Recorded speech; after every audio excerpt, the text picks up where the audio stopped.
And welcome to the Moonshine Jesus Show, brought to you by ProgressiveChristianity.org, a wonderful organization for finding all of your wonderful progressive Christianity resources that you might need. Hope you'll follow them on social media, and you'll follow the Moonshine Jesus Show on social media, or get it wherever you find your podcasts. It is great to be back with you all. We took a couple of weeks off for the summer, and I really missed being here. How about you, Mark? Absolutely. I missed it a lot. I was 2 weeks, man. It felt like a month. And I've been know. anticipating us getting back to this ever since. Oh, me too. I am glad to be here with you today, Mark, as always. Absolutely.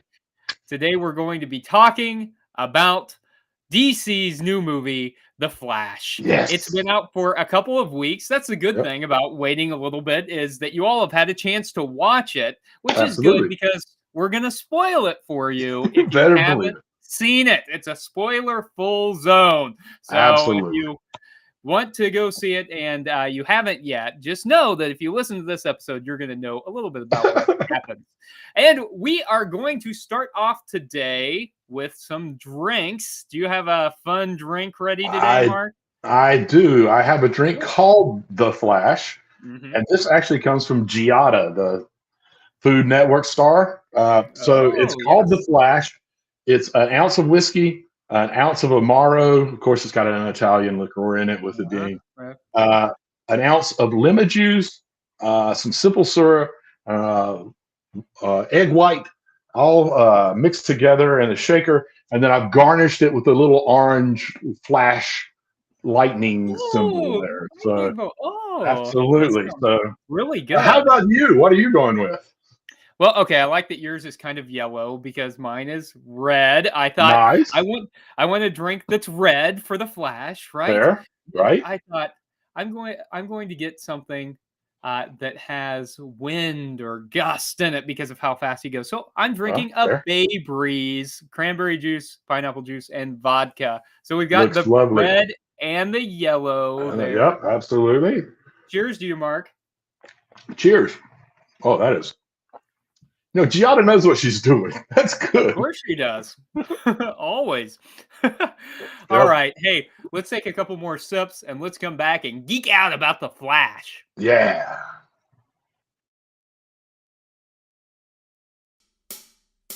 Moonshine Jesus.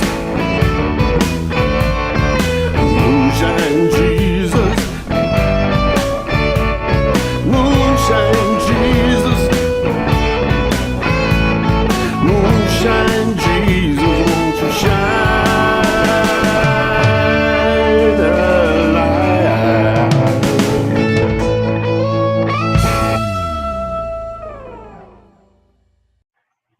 Hello and welcome back to the Moonshine Jesus Show.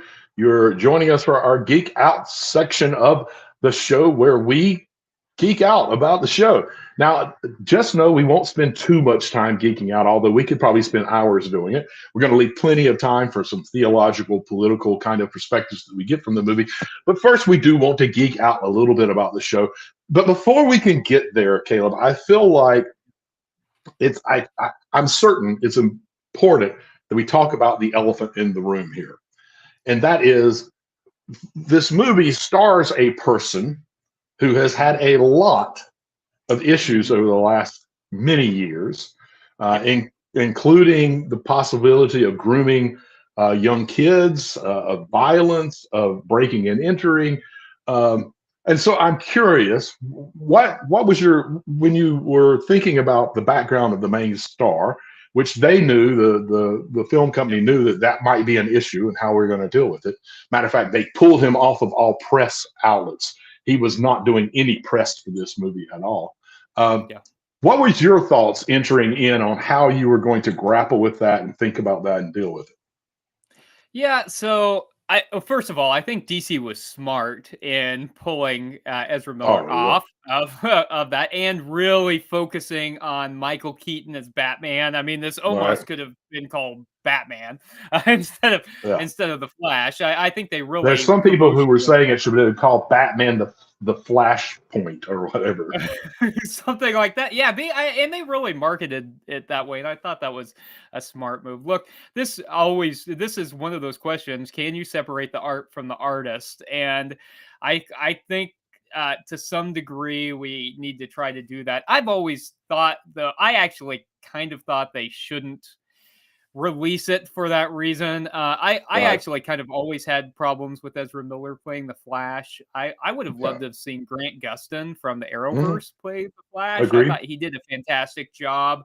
I think they could have And he didn't even had they show not. up in this movie. That He really didn't even surprised me. show up, which was Even though surprising. Ezra Miller showed up on the TV show. I mean, they could have even shown that exact same clip, but they Right. didn't. So I think it actually would have been, since we're dealing with multiverse and all of that, Yeah. I think it would have been fairly easy to justify a switch of the star, other than they had already filmed a lot of it. But I think there was enough evidence that they probably should have recast this character before they ever filmed the show. Yeah. Still, I appreciated it even so. How'd you feel about the handling of it? I am a kind of a person. While I agree that there's a degree of needing to separate the person from the art, and because a lot of my heroes have parts of their background that really isn't admirable at all, but they've done so many other admirable things that I choose to still care about what their thoughts and how they approach things. Um, it gets more confusing for me when money gets involved. Like, I don't want to see them ever thinking that their actions um, were okay. Yeah. That I can do whatever I want because look, the movie was still successful and everything should be fine. So in a lot of ways, I was sort of glad that this movie technically tanked $52 million when they were expecting at least 85 million or hoping for maybe 110 million. I was kind of glad to see that happen. And at the same time, to separate the person from the art, man, he was good in this role. Like, I'm with you. I didn't like him in the other, like when he showed up. He was an annoying character. I didn't really buy him as Barry Allen. But for this particular role and playing two characters that were constantly on screen together, his acting was actually pretty admirable. Like, those became very distinct characters. You almost didn't think about them as the same actor after a little bit. I mean, that was my take on him in that role. What did you think? Yeah, I agree. I think they did a great job in the role, and I liked them as Barry Allen a lot more this go round. And it was it was good. It was compelling, and Yeah. I actually, and although the movie tanked, I still I liked it. I think I don't think it was a Mhm. great movie. I think it was really cool to see Michael Keaton as Batman, but Yeah. I don't think it's 66% Rotten Tomatoes bad. No, I think I'm with you. I don't think it was like an incredible movie, although I think it was a very good movie, and I do think it's one of the best DC movies we've had in a while. I mean, I genuinely do. The story was a very interesting story. We're going to get to this in a minute, but I felt like the way that they handled the timeline question in this was really more complex than you usually get with time travel movies. And so I really, the only thing that was off for me was I didn't love some of the visual effects that they brought in. Some of them got really kind of cheesy and a little bit weird. Are you thinking about like in the chronosphere kind of thing? A little bit, but also even in the last fight, there was just some moments where something happened and you're like, oh, that was not great visual effects. Like, you could have done a lot better. Made me think, did they get under pressure? What, were they running out of time? Were they running out of money? What was it that happened? But that's about the worst thing I can say about the movie, is that I really thought the visual effects sometimes were incredible and other times were kind of like half done, and it didn't feel like it was really complete. I don't know. Yeah, I liked it. And I know one of the rules of of kind of reviewing movies is to critique the movie you saw and not the one you wish you saw. Right? That's However, fair. the movie I wish I had seen Yeah. is I wish I had seen some more of what the Tim Burton Batman universe looked like. I mean, I Well, I guess we think don't. maybe this is something we'll get back to Yeah. because we didn't ever see the Tim Burton universe. We saw the Tim Burton Batman. We didn't see the Tim Burton universe. So do you think? So do you think this the universe that we're in, where Michael Keaton is Batman? Do you think that is the Tim Burton? Is that the Tim Burton Batman, or is that just Michael Keaton playing another version of Batman somewhere in the multiverse? Okay, so let's scratch off one of my make me look stupid questions. And we'll just go ahead and go there. Well done, well done. Well, that only took Thank you you. 11 minutes to get to. Hey! Well done, Yes! well done. So look, no, I think it's a very different Batman. This Batman, I mean, think about the state we find him in. He's sort of like this dude-like character with a robe and flip-flops, Yeah. and he's isolated, and no one's at his house anymore. And two kind of geeky things. One's not real deep geek. One's not a real deep geek, but when you're in the outdoors in that universe, it was a kind of a plain looking outdoors. It did not look like the universe that Tim Burton created for that Batman. It was a very different setting. So you had that. And two, while he had the armor room, which is where my favorite Michael Keaton Batman line comes from, the armor room, when he looks at one and he says, he looks like the king of the wicker people. I just love that line. I'll never forget that line. But the armor room in the original, the Tim Burton, was in a somewhere in the middle of the building where there are no windows. Yeah. And the one we go into this time, while he still has it and some of the same armor seems similar, it's lined with windows on the outside. So I think there were subtle hints that were put in intentionally to tell us, while this is a version of Michael Keaton's Batman, it's not the Batman we saw in the early. Well, how about this, Mark? So the house is interesting, right? Because the house is different. The filming location is different. But they've got the gargoyles that they come into, and so it's similar, but not the same. But how about this? So I think in the first Batman, Batman 1989, and Batman Returns, there are two different houses as well. Does that mean they're in different universes? Is that how the multiverse works? Is that what Flash is telling us? I guess we could retro all of those original Burton Schumacher films. Were they all in different universes somewhere in the multiverse? I guess we could retrocon it and say that's what's going on, but I don't think that's what's going on. I just think that they had a new artistic design, and back in the 80s, a little bit of a change. The fan base wasn't so like set on, whoa, you've already established what this is and you can't change it. The folks were more likely to go, oh, okay, we'll deal with that. It's all right. And so I don't think it was, but I like the thought. It's playful and creative, and who knows? Maybe that's part of what this movie was about. It's helping to retrocon all the weird changes that we saw throughout Batman. So, but speaking of Michael Keaton, it was obviously not really a cameo, but it was great to have somebody back that we didn't really have. Right. But there were a ton of cameos. Ton. I'm curious, what was your favorite cameo? Even if it was only brief.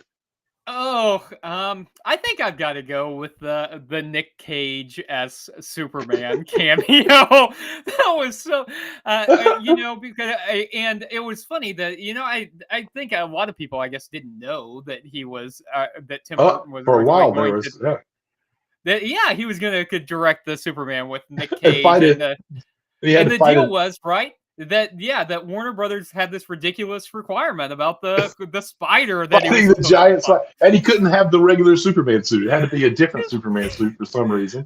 And there were three things. I don't remember what the third one was, but he couldn't wear the regular Superman suit, and he had to finish it by beating a giant spider, which was part of the director's thing.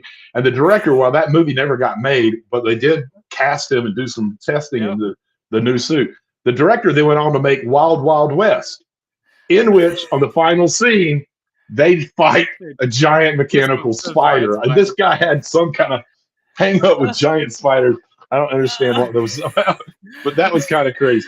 That was fun. I don't know. The theater applauded whenever it happened. Whenever I always there. hated the idea of him as Superman. So I was like, crap, they're going to start this back up. We got to deal with people getting excited about that. Hilarious for the. It was funny. He looked ridiculous, which is he did. That was part of why. Mine would probably be pretty simple. It's one of two. It's either Adam West's Batman showing up very briefly, just because that was my childhood Batman, and it just I felt that kid in me get excited. But also just the way that they brought in Gal Gadot as Wonder Woman. Yeah. And that, well, we can't get in contact with her, and all of a sudden she shows up to save the day, and she uses the lasso of truth, and there's this funny, goofy dialogue around it, and then she's gone again. I thought that was pretty perfectly handled, and I really liked it. It made me laugh a little bit, and I was happy about it. I will say, I really did like it. But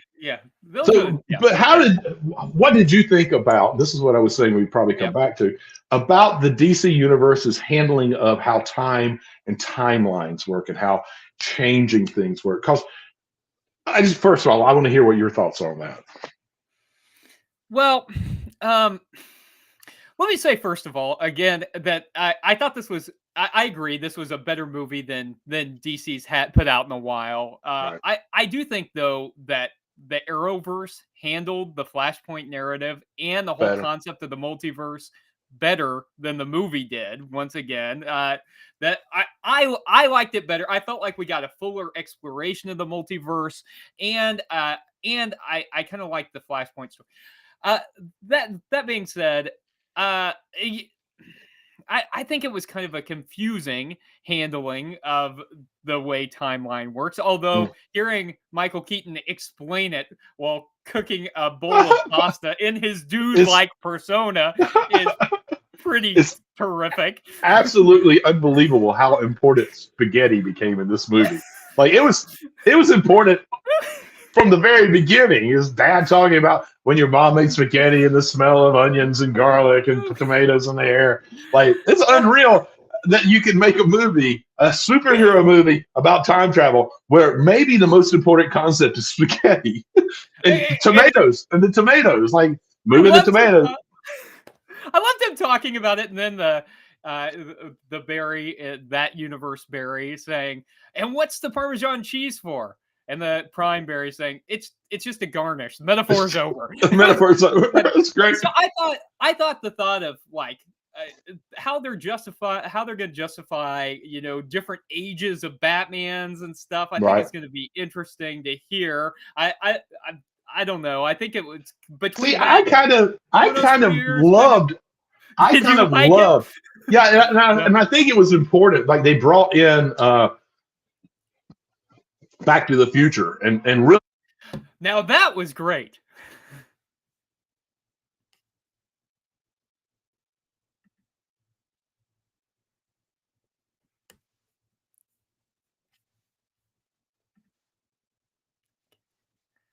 I can't hear you. Can you hear me, Mark?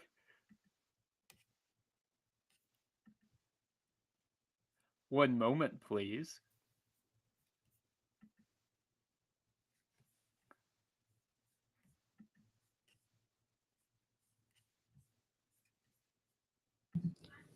Oh, I can hear you. Okay. So. Perfect. Sorry about that, folks. It's live. This happens when you go live. Hold on.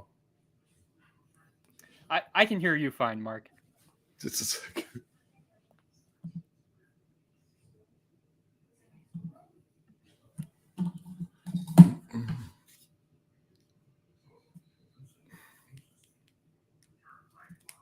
Mark, are you able to hear me? I can hear you now. Can you hear me? I can hear you. Yes. Okay. Yes. This happens sometimes when we go live, and that's okay. We can fix this in editing. My earbuds cut out, and then it switched over to try to have my earbuds. Don't you love technology? Yeah. Who knows what happened? But here's the thing. But you were about to make a great point about Eric Stoltz. I know it. Yes. So I think the point of them having this constant reference to Back to the Future, was important because Back to the Future had a very typical understanding, kind of a causality understanding of traveling in time. Then these things happen. When you travel in time, you can affect the future of your own timeline. But the person traveling won't be directly impacted outside of there being a new timeline, but they won't remember any of the stuff that led up to that timeline. So you get that. But I love the fact that they said Eric Stoltz was Marty, because Eric Stoltz was, as we talked about in our Back to the Future podcast, that Eric Stoltz was originally cast as that. And for me, it was sort of the tip of the hat saying, hey, look, things aren't the way that movie said. It's different now. And I felt like they did a great job of bringing in so many different types of time travel. And it was complex, which made it very hard to follow. And I still don't know that I get it completely. But they had causality. They had branching reality. They had retro causality. They had time loop. Like, there was so much of it. And it was technically explained, and it made a very complex understanding of time travel, which I felt like was kind of necessary. And I get why they would put it in there. Maybe it could have had a little better understanding and explanation than Spaghetti. But I love that they played with it. I think it was really good writing. I'll just leave it at that. I think it's really good writing. You've sold me on it. I've just fallen deeply in love with this movie. But anyway, we could go on and geek out more and more, but we don't really have time for that. So let's take a quick break, and we'll come back on the other side for our Theo Politico segment.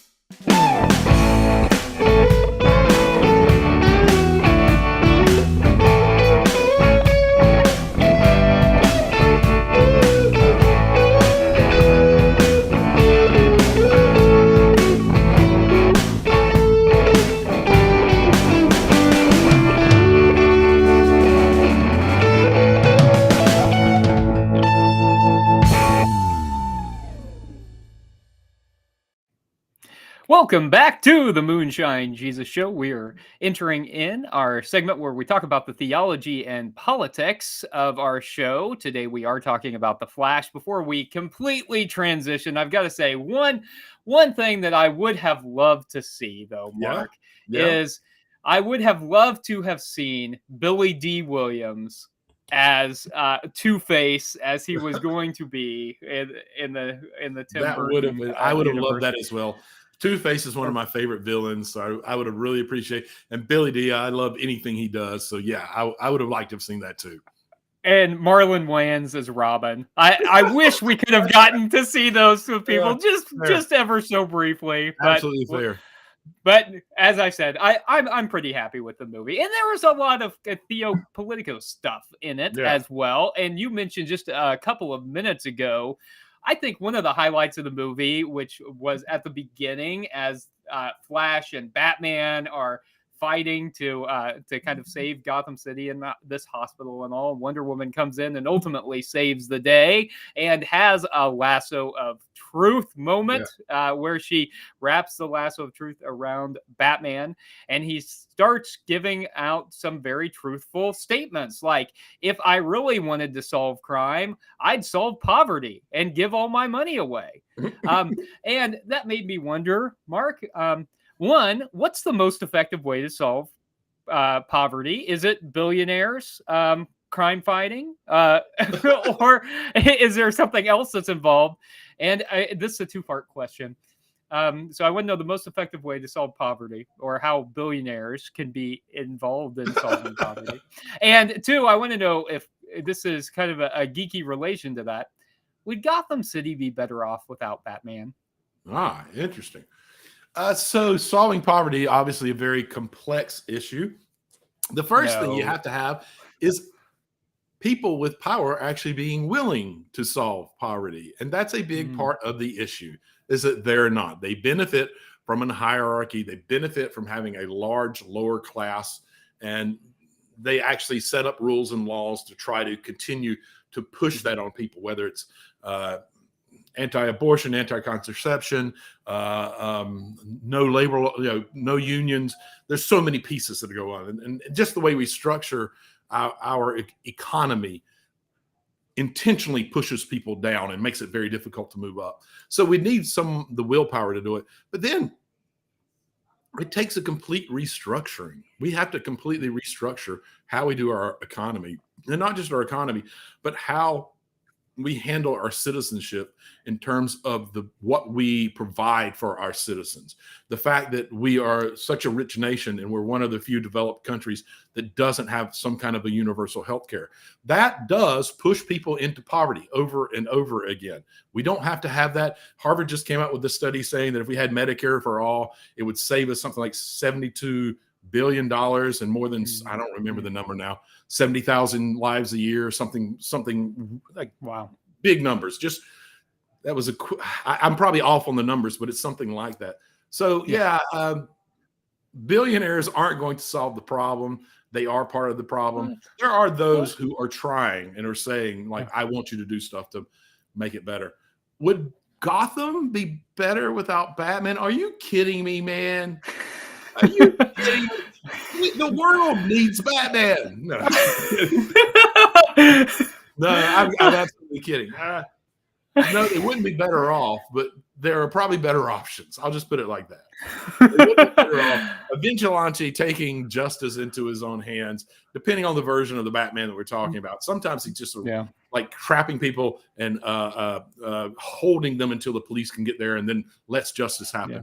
Other times we have Batman that are taking justice into his own hands, and that's not particularly helpful in my mind. So it depends on what Batman you're talking about. But it's better than what their other alternatives are right now, but there certainly would be better solutions. I'm very curious to hear your take on both of those questions. Yeah, so I think it's unethical to have billionaires in the world, or to even have people with hundreds of millions of dollars, while we've got people who are starving around the world. I think that's completely unethical. And so I was thinking about that this week in particular, after we've seen this whole thing with the sub, the submarine, and the entire world mobilizing, in large part because we had very wealthy people trapped. And I mean, huge amount of wealthy people. Yeah, and very sad, right? It's a very sad situation. It's horrific. But I was listening to a story on NPR about the Pakistani billionaire and his son. And, the week before, there had been like 120 people, refugees, in a boat. Yep. It had capsized and they all died. Yeah. And very little coverage and very little coverage. The world didn't mobilize. Like the world didn't mobilize that way. Yeah. That's right. No, there was some mobilization, but it was very local and it wasn't like the U.S. Coast Guard was out there, right? That's right. And so they had said, well, was there any coverage in the Pakistani press about the relation between these two, the differences in response? Yeah. And they said, well, no, not really. They don't see them as connected. But and that's the problem. Right. We don't see extreme wealth as being connected with why there are people suffering in other parts of the world. And so I think billionaires are a part of the problem. And so in terms of, would Gotham City be better off without Batman? As much as Batman's my favorite superhero, man. I love Batman. But I think Bruce Wayne is right. If he really wanted to solve crime, he would be investing more in the city. And I think there's a whole portion of the comics that talks about Bruce Wayne's philanthropy, right? But that's, I think, in a lot of ways, a wrong-minded way to think about it. That's the way a lot of billionaires think about it. Right. They give away a small, little, tiny portion as a tax write-off to some nonprofit organization and do nothing to actually affect systemic change. No, absolutely. And part of it, of giving the money away, is just for optics.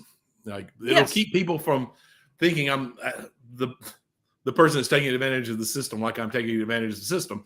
As long as I'm doing something that looks like I'm being philanthropic in some degree, then it'll hold off any negative press and that kind of stuff, which is, just sickening, really. Yes. Yeah. I want to pivot just a little bit because I have other things I would like to talk about crime and poverty and all that. But I've got another question. And this comes from Ben Affleck's Batman. It's a quote from his. And I just think it's interesting to say that Ben Affleck's Batman and Michael Keaton's Batman seem to have very different opinions about time travel and the merits of that. But Ben Affleck's Batman says, these scars make us who we are. We're not meant to go back and fix them. You can't let your tragedy define you. And so it made me wonder, Mark, is the point of this movie that we shouldn't spend our time fixating on the past and thinking about changing it? Is that the point of the movie, or is there another point? And if that's the point of the movie, is that right or wrong? Well, thanks for the very complex question there. You're welcome. I learned that from you. Yeah, you I'm going to ask you a 3-part question. That's very fair. That's very fair. So I'm going to start with, as soon as he said that line, I cringed. It was such a cringy, like, we should appreciate the hurts in our lives because they make us who we are. Well, bullshit. Like, every moment makes us who we are. It's not the bad ones. And we should work to get as few bad moments in everyone's life.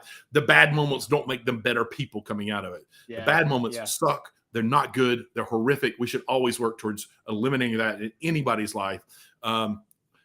If you're lucky, you figure out how to weave something good after it. And it might be in relationship to that moment, but that bad moment. But you do the same thing with good moments. You weave something good out of it in relationship to what you learned in that moment. So it doesn't make the bad ones in particularly much better than any of the others. I'm not sure if the point was we shouldn't fixate on our past, although I do think not fixating on it is a good thing, but never ignoring it. It's very difficult to be healthy moving forward when you ignore the difficult parts of your life, because they do inform you in a different way than the positive moments in your life does. And it takes some processing to come out of it without it hurting us as much as it could hurt us. So I'm not sure if that was the message. I hope that it wasn't, because I don't really think that that's true ultimately. Well, I'm very curious about your take. I think it was part of the message of the movie is that if you fixate on stuff that you can't control, that ultimately it kind of can undo your life in the way that it ultimately kind of does for Barry and everyone around him. Sure. He kind of unravels everything. But I agree with you. I think it's important to acknowledge that the things that have gone wrong, not to gloss over them, not to ignore them, not even to forget them, but not to fixate on. I think there is wisdom in not fixating on stuff that is ultimately out of our control and has already happened. But I agree. Batfleck's line was a little cringy. I did not like it, but yeah. I do like the message of not fixating on the past, because PTSD is essentially that, is where you get stuck in the moment and you can't figure out how to get out of it, and you constantly relive it. And there's therapy that helps you start figuring out how to move past and beyond it. But it does seem to suggest that those moments that scar us make us better. And that's just the biggest crock of crap. I hate that way of seeing things. It's so false. It's somehow weirdly romantic, but it's like, oh, the bad things can make us better. The good things can make you better. Right? So no, that's right. Life experience can make you better if you choose to figure out how to live out of it. I like that. We're gonna meme that for Mark Samlin. Your theology is a crock of crap. So no one will be surprised that I said that either. No, they won't. Man, I got a million questions. I want to talk about this more, but we are running down on our time here, and we got to get to our last segment, the Make Me Look Stupid segment. We can't miss that. I've only stolen one of your questions, so I bet you got a ton more. So let's take a break. Let's stole my best question, frankly. Oh, okay. I will. I can't wait to hear your others. Okay, let's take a drink and come back.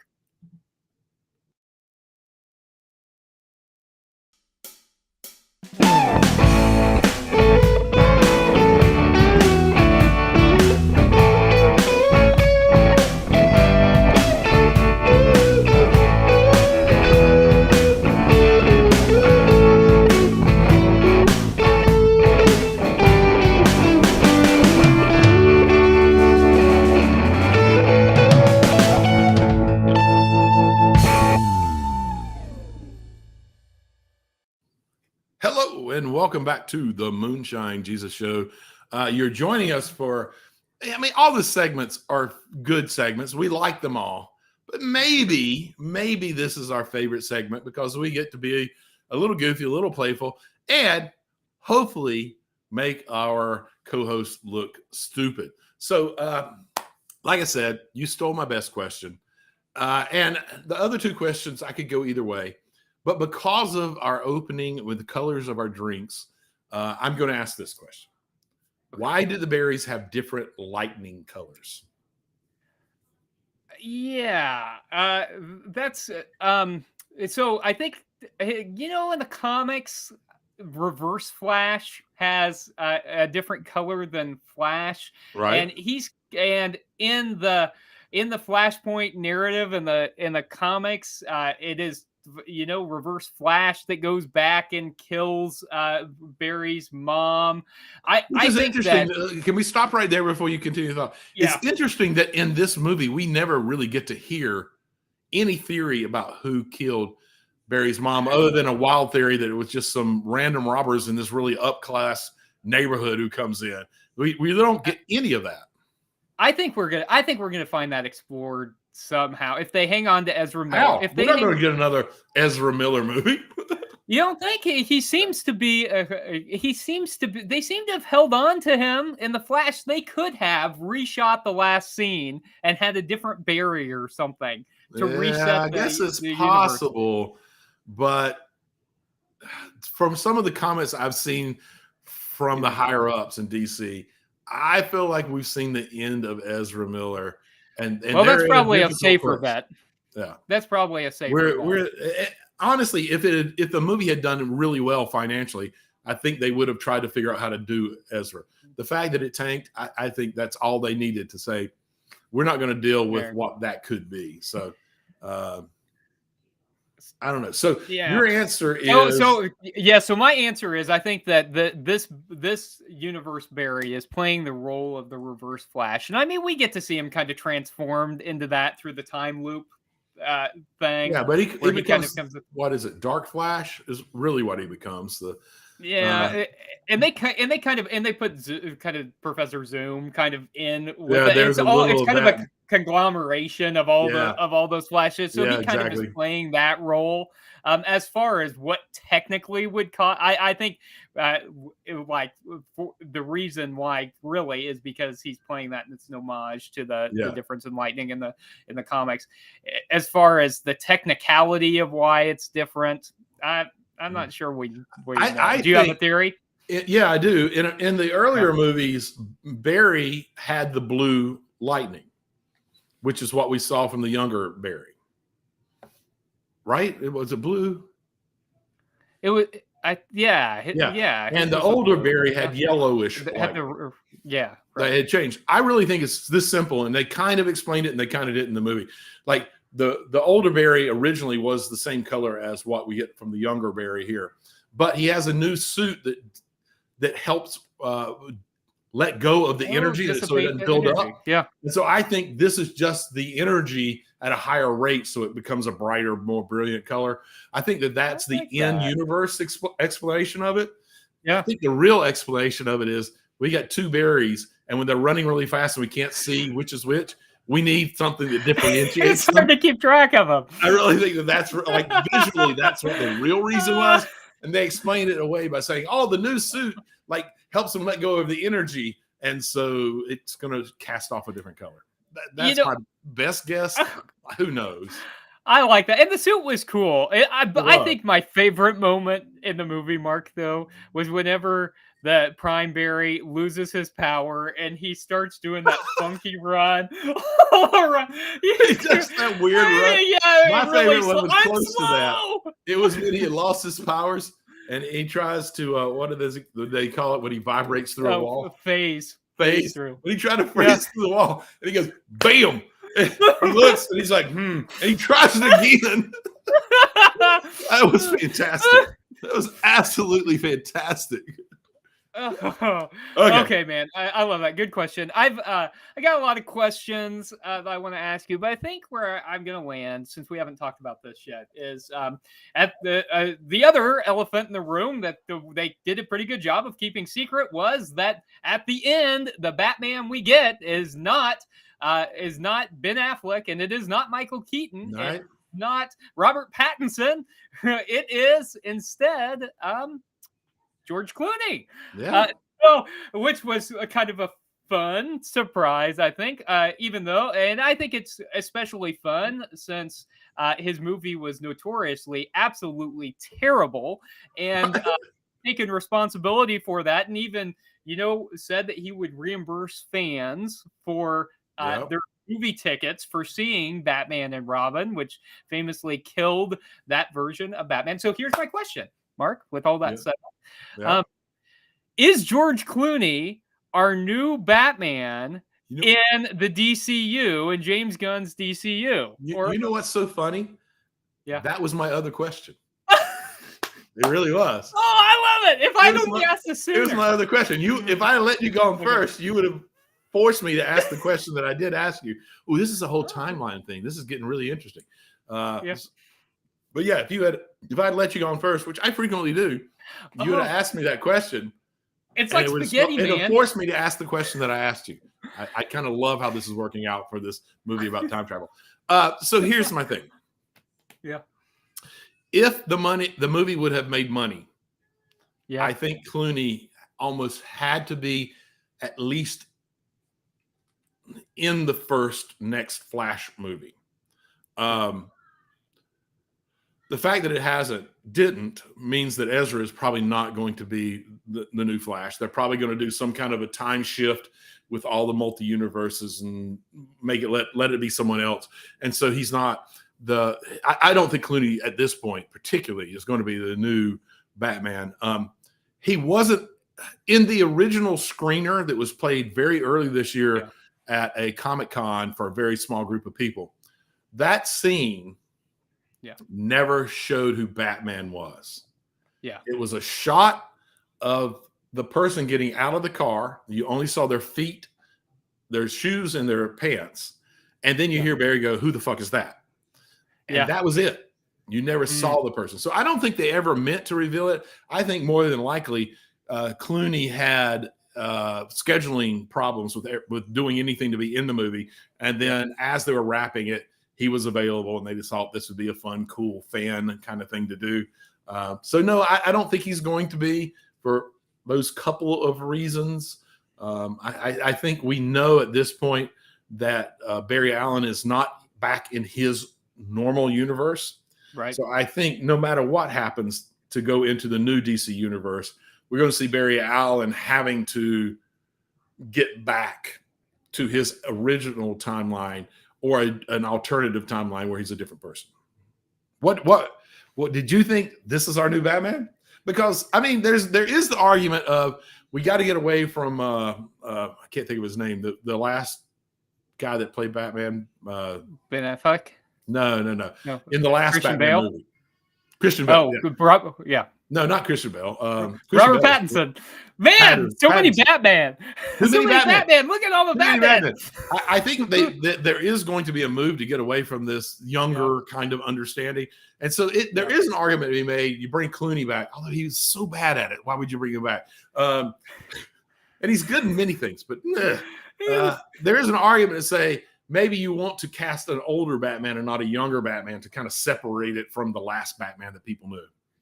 Yeah, and I think they're going to. I do think it's going to be an older Batman because he's announced it's the Brave and the Bold, and we're going to see Damian Wayne as not As Robin. Damon, Wayans or Marlon Wayne, but Damian Wayne as Robin. Yeah, so I read an article that said that he was horrible as Batman and it almost crashed his career, and he's been having a little bit of a rough spot in his career, and in some ways wouldn't it be interesting to see his career revived by coming as a very different kind of Batman?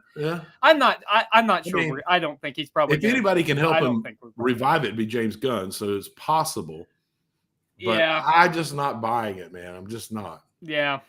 Well, I can't wait to see whatever we see. I'm excited about this next Right. phase of the DCU. I am too. What is it? Gods But and listen, Monsters. we need to let folks know about a couple of things that are coming up, I know. Yes. including our next show. But before we get to that, folks, we are going to be at the Wild Goose. We're still waiting to find out what day we will be and what time we will be scheduled. We'll let you know as soon as we hear about that. You can, though, we encourage you to go and get tickets to this. Use the discount code of Moonshine. You'll get $50 off of the overall price of the ticket. And you can come and attend the show with us. And Caleb, I mean, we're going to have a good time, right? Oh, it's going to be fantastic. It's so much fun to do it like this, but when actual, like, real live people are around, that's fun. And it's cool to, like, be in the same place as you, Mark, and be, like, actually drinking. It adds to the energy. It adds to the does. energy. And there's going to be audience interaction in the show since we have live people. We get feedback, we get questions, that kind of thing. And giveaways. We got great giveaways. Oh, we do. We're going to have T-shirts. We're going to have cozy things for your beer cans. Right. We're going to have these great Moonshine Jesus Show jugs, like actual jugs that you can drink out of. Right. Actual jugs that look like a Moonshine jug with our logo on it. Those are going to be first come, first serve. So, and there's only about 20 of them. So we encourage you to make sure that you get there early to come and take advantage of that. We're going to have a blast. There'll be live music doing our theme song. I promise you, this is going to be an event worth being at. We hope that you'll be there. We really do. And hey, if you're there, we can all hang out after the show. That's right. A lot of we fun. can. A lot of fun. And should we tell them what we're going to be talking about that day? So we've told once, and I think we should. Yeah, let's let folks know. We should do it again. Okay, because it comes out this week. It does. And so you all got will a couple have weeks 3 to weeks. catch up. Yeah, right. So we're going to be talking about Indiana Jones and the Dial of Destiny. We thought that this is one of the big summer events. You know, this is one of the ones that everybody kind of likes to talk about Indiana Jones. And so I think that's going to be a lot of fun to watch and talk about. So see Indiana Jones and join us at the Wild Goose Festival. Absolutely. Should be a lot of fun. And then for our next show, we're going to go back and revisit something that we did earlier this year. And I think, if I remember right, that we said we'll come back because we had a few guesses about what was going to go on and what's really happening. And we said we'll come back when the season wraps up. And this week it wraps up. You want to tell folks what we're going to be watching? Yeah, so it's on Apple TV Plus, and it is Silo. And this was one of the ones when Mark read the description, I was like, I don't know, Mark, because it's like an apocalyptic world. We've got a group of people trapped underground in a silo. And I was like, that doesn't sound real great. But you know what? It was. We watched like 3 episodes, and they were actually really incredible. They were thrilling, they were suspenseful, and it was kind of a fun world created. And I was actually really kind of blown away by this. So I'm excited to talk about it. I'm really excited about it. It was a surprise at how good it was. It shouldn't have been. Apple TV has really been putting out quality shows. But I've been waiting with anticipation every week for the new episode to come out.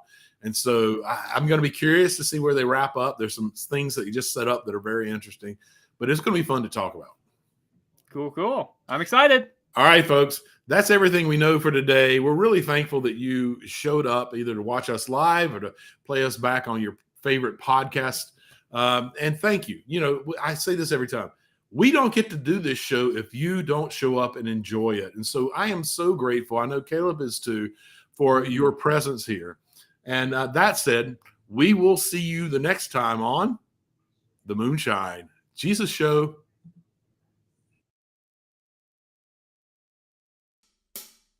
Moonshine